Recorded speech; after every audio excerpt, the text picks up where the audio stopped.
Сәлем достар, сіздермен бірге мен Айғаным. Менің арнама қош келдіңіздер.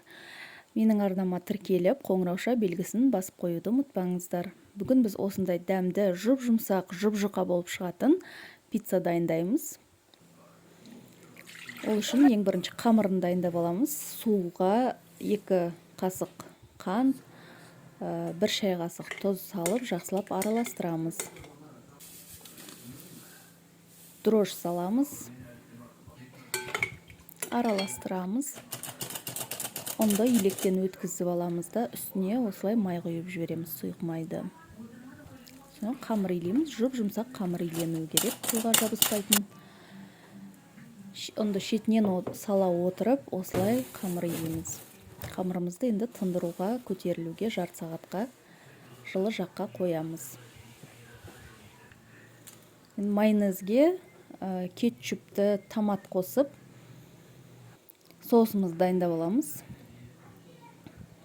Араластырамыз. Енді салмасын дайындаймыз. Менде салмасына колбаса, помидор қоссаңыздар болады, саңырауқұлақ, әртүрлі өздеріңіз қалауларыңыз бойынша салмасын жасай бересіздер.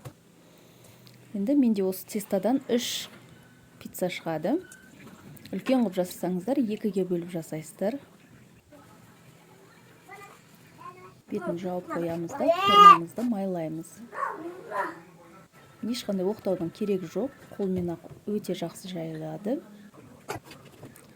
Соусты жағып, үстіне салмамызды салып,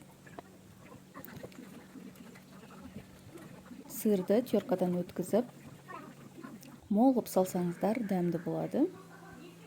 Міне пиццамыз дайын, астарыңыз дәмді болсын.